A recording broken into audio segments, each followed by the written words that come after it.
Hi everyone, thanks for watching Access Hockey MI. As always, we appreciate you coming alongside us in the hockey season and in the off season. We're almost there. Almost to hockey season. We're in preseason right now. Or it should be done by the time this is launched, but preseason is happening. And in this video, we're going to talk about someone that we haven't actually talked about in a long time, Evgeny Svechnikov. He is a 2015 draft pick. He was 19th overall for the Red Wings. He's right now registering at 6'3", 212 pounds, which is bigger than what he was drafted at for sure.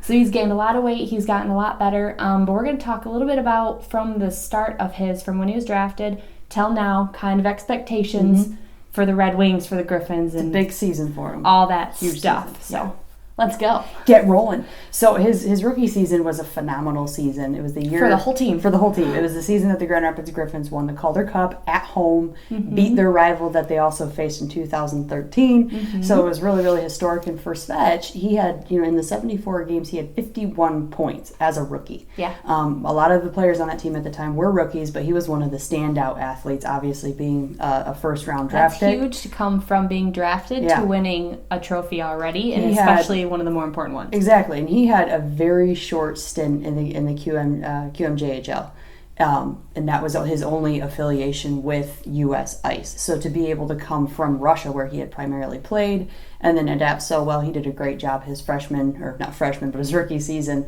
Moving into his sophomore season, I'm going to go with that because 17-18, I mean, just... He struggled a little bit to produce as much.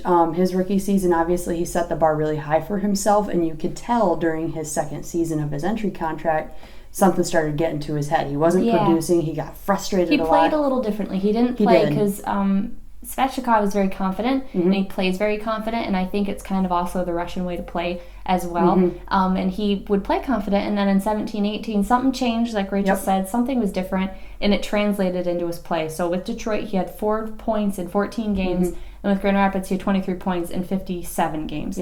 So not stellar production, which, I don't know, you go from freshman to sophomore season in speaking in that term, and it didn't really look like he was on the same trend that he was on when he first was drafted. You could tell he was irritated, and as that season kind of wrapped up, it all kind of made sense though too. No one knew that he was battling an injury, and I think that played a lot into it. So he missed the entire 2018-19 season. Which was a huge disappointment just because we of course wanted to see him play. We wanted to see what else he had in him. But because he missed the entire season, he had a 3-year entry-level contract. Because he missed a whole season on long-term injury reserve, that year pretty much didn't count, so now he's got another year on this entry-level contract. So just for people who didn't know about that, that's kind of that's a rule that he is able to follow up now. So now, coming into this coming season, he's been playing in preseason, he's gotten points, he's showing up confident on ice, and it seems from interviews, from just how he's been talking and playing, that he is ready to make that push again, to repeat, if not exceed, that 16-17 You can season. tell when he's talking, he's got the energy and the drive. He's excited to be back. He's a workhorse. He is, and he's ready to be back on the ice. He's ready to compete again, and I know for me, that was one of the concerns, because we knew Svech was training hard with his brother Andre, who's with the Hurricanes. They've been training hard. He's been rehabbing very, very well over the last year, trying to get ready, and I think he kind of underestimated how severe the injury was, because he wanted to be back in March. He had to have surgery, and of course I think him wanting to be back so soon just speaks to his love of the game, first of all. Second of all, just how hard of a worker he is, because 9 times out of 10 these guys are going to be like, well, I'm ready, and then honestly they probably should have waited, because when he could have come back, he wouldn't have been able to play enough for it to actually count. So the team was already struggling with injury, and they had to be careful with him. Side especially. Note, Rachel did say, you might recognize the last name. His younger brother, was drafted last year, second overall. Second. He was in the first round. He was first number 2, round. Second overall. So he was drafted last season, so that might be why you recognize the name. But yeah, this is his older brother. Gino was there first.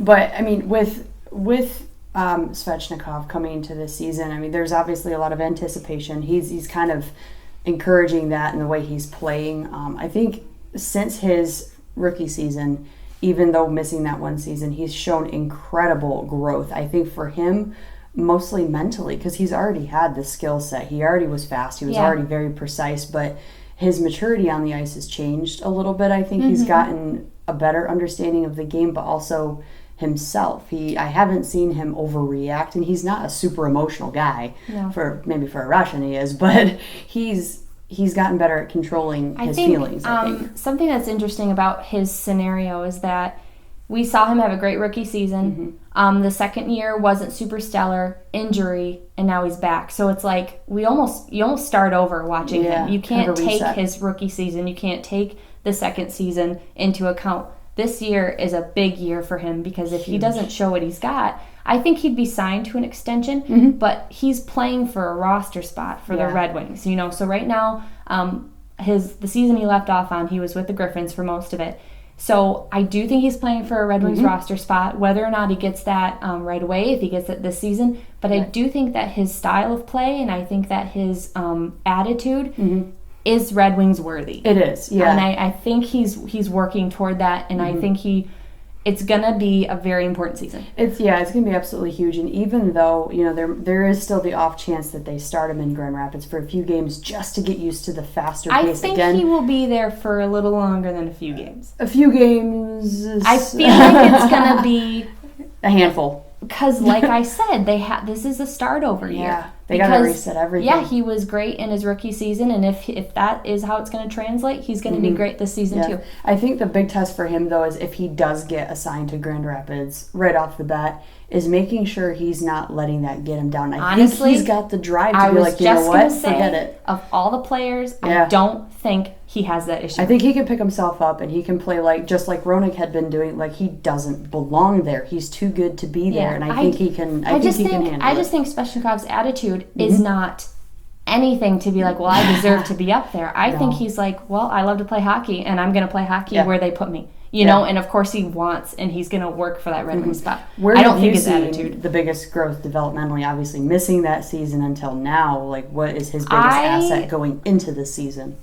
His biggest asset, he knows his game. Because after this injury, you see him play. You see him playing in this preseason, or how he's played in the preseason, and he hasn't lost a beat. He knows his game. He knows his lane. He knows what he has to do, throwing pucks at the net. And that's his greatest strength, because there's so many guys who are so talented, but they can't hone in their game enough to actually make something happen. And he knows how to do it. And I think that's his biggest asset. He knows exactly where he has to be to make something happen. He knows his position. He's fantastic at it. I would say he's almost he's a fearless player. Yeah. Where he knows throws himself into it. Yeah, he doesn't care who's coming at him. He knows exactly where he wants to place that puck. But also he has a good understanding of awareness on the ice. So I don't think he's a puck hog either, which is really nice. He's a helpmeet, and he's also get to the net kind of player for sure. He's very strong too. His stride, I've always marveled, and ever since he started, that was one thing that we picked off, is that his stride is so low but so powerful that he can get across the ice in a heartbeat. So that's a huge asset for the Wings. If Yzerman wants to create a highly competitive and fast team, Svech would be an awesome fit for that. I think he'd be a great fit for that. So that's our take on Evgeny Svechnikov. Please watch our other videos. We would love it if we got your input. Like this video, subscribe to our channel if you like hockey. Share it if you think if you're excited Gino's back. I'm super exciting. And just let us know what you think in the comments below. And that's pretty much it. Can't wait to go on hockey season with you all. We're so excited. It's almost here, guys. We'll see you next time. Bye, guys.